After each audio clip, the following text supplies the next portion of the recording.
bonheur. Âgé Henri de Brugada. Fillon la plage de sonneur. Cœur las de rêve inachevé, et las de rêve non rêvé, au cœur avide de bonheur.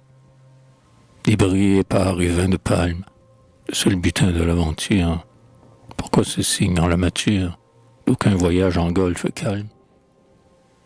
J'ai découvert un nouveau port, où souffle un vent heureux et pur, une embellie étend l'azur, où ne s'annonce nulle mort. Voici les portes de l'aurore natale, notre âme première, inondons-nous de sa lumière, où notre entité s'élabore.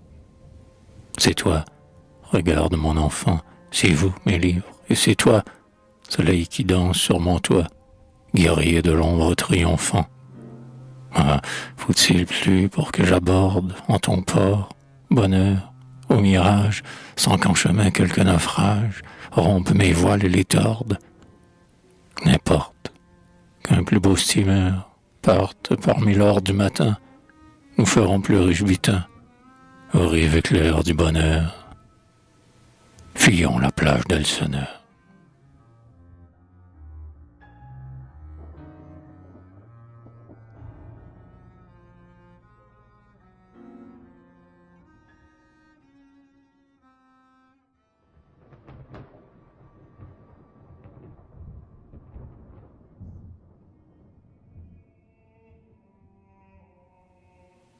Méditation d'un matin.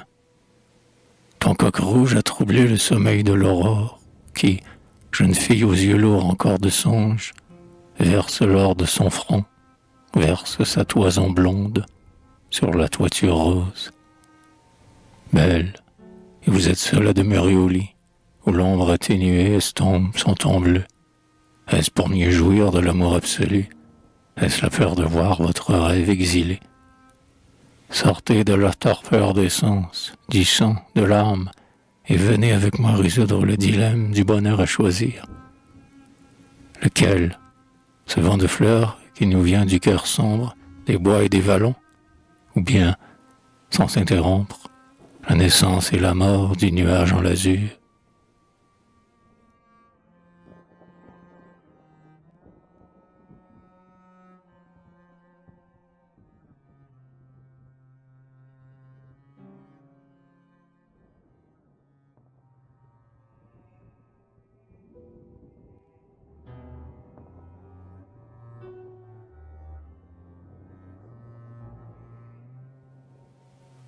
Méditation d'un soir.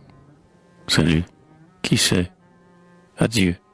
Franc que le crépuscule révèle dans son songe ardent ma pensée, l'oreille de fleurs en panicule, pour enchanter l'ennui de mon âme lassée. Ou bien qu'il me dérobe, ombre sur ta lumière, aux fiertés de mon cœur ivre de ta jeunesse, qui me fait pour la fois dernière entrevoir, sans jouir d'une ultime caresse. Mais doublons la cloison qui nous tient séparés, objet de mon bonheur, sinon de mes regrets, décevante apparition. Pour ne point disputer au soleil qui s'éteint, cette heure qui recèle en elle ton destin, et trouble ma décision.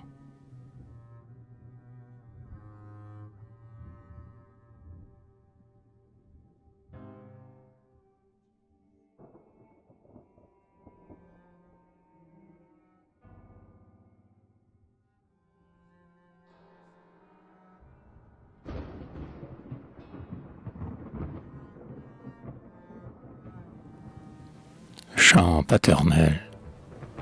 Se règle mon humeur à l'égal de mes livres, au regard défendu du sort et de son leurre. Regarde mon enfant, noir ou bleu selon l'heure, regard qui dans la paix encore te délivre. Le rythme intérieur qui conduit ta musique m'enchante, au cher regard, à tel point que j'oublie de rechercher en toi la lumière abolie, que veuille retrouver mon âme nostalgique. Et j'ai vécu cet âge aussi, mais les seuls charmes que m'offre le présent, ces minutes calmes, m'ont fait perdre jusqu'aux notions du passé. Je ne cherche pas même à t'entr'ouvrir aux portes close entre le futur obscur et mon pensée, couronné ce matin de nulles roses mortes.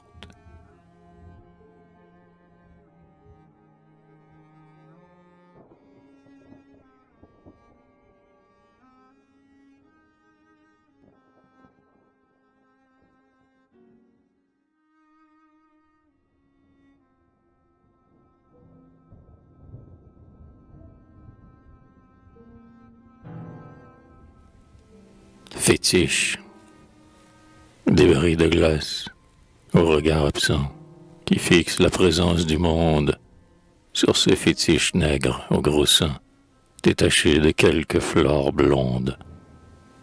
Ne dépendant jamais plus du sort, à présent se règle, selon maintes crédulité, la vie et la mort de tes fidèles dans la tourmente. Quel plaisir snob m'incita pourtant, sans compter sur toi pour mon destin, à t'ériger au sein de mes livres, ainsi que sur cet autel pollu, regrettant ton règne révolu. À jamais se sont closes tes lèvres.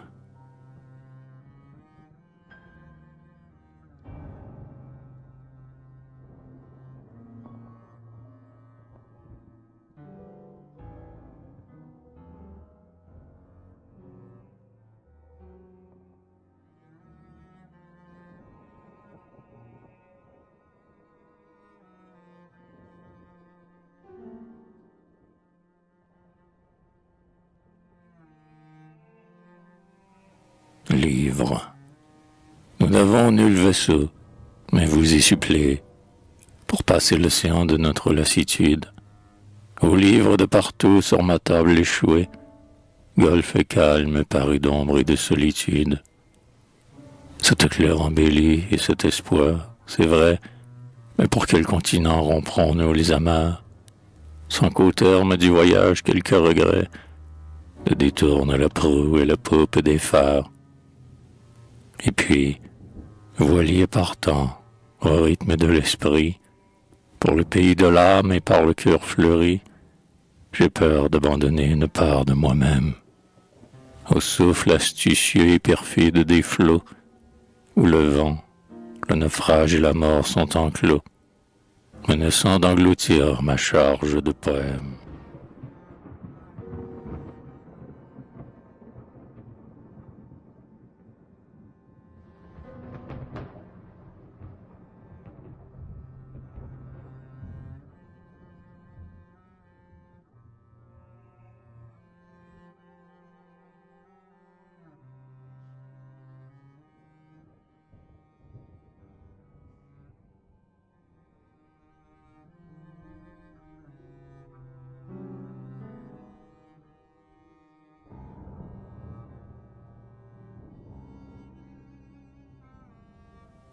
Hérodiade.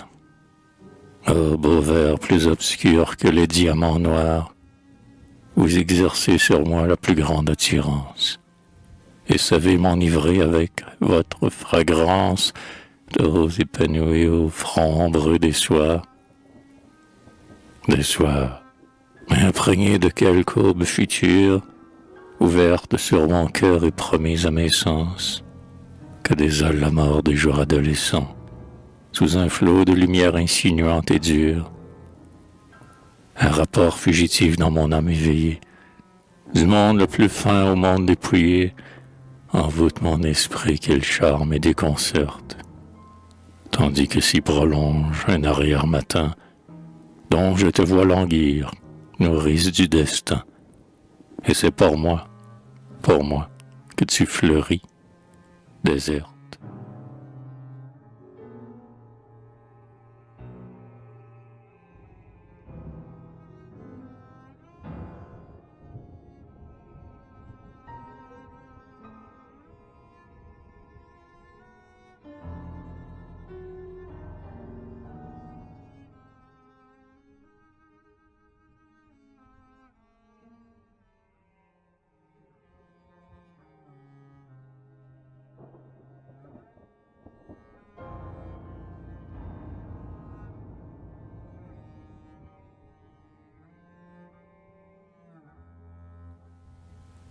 ville morte, plongeant éperdument mon vaste front de cuivre dans ton immensité de silence et de sable, au paysage bleu, triste et doux, je m'enivre, mais sachant plus vain, me crois plus périssable. Leçon d'humilité, leçon de modestie, ton néant surpeuplé d'autant d'oubli que d'ombre, et jusqu'à ta ruine elle-même engloutie, sous un flot grandissant de sauvages concombres. Tout dit, on ta rechute au sein de la nature, la destinée ancienne et présente et future de l'œuvre suscitée par l'homme et son esprit, et le peu qui te fait survivre en ma pensée n'est que ma piété pour ce qui a péri, liane en fleurs au ras d'une tombe enlacée.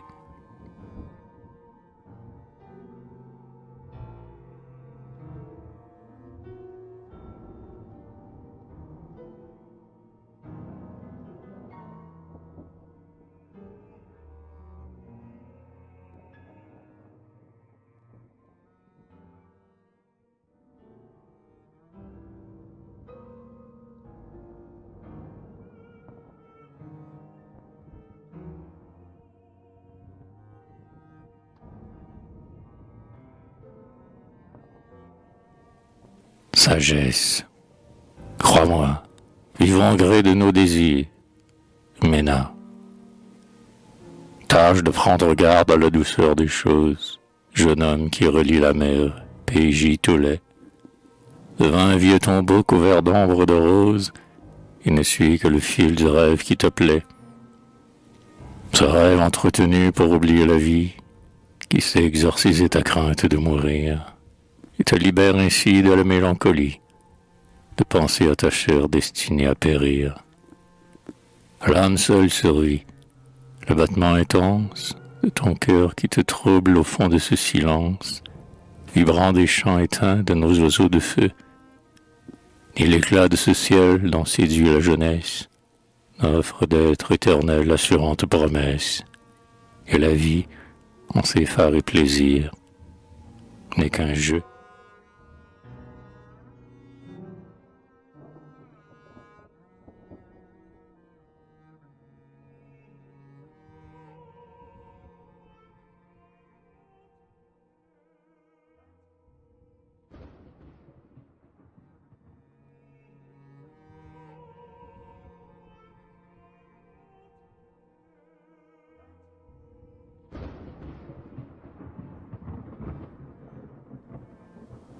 Plaisir, mes chers plaisirs, pâture pour l'oubli, et que dispute encore la volonté de vivre, avant que votre règne ardent soit aboli, et, désertant mon cœur fougueux, me désenivre, avant que, décimant l'arbre de ma vigueur, la force des ans souffle au cœur de ma jeunesse, avant de ne plus voir se nouer que le cœur, des ombres dont le front est marqué de sagesse, qu'ayons la fleur du temps pour l'offrir au destin, pureté de rosée immolée au matin, et savourons les fruits mûrissants qui se cueillent.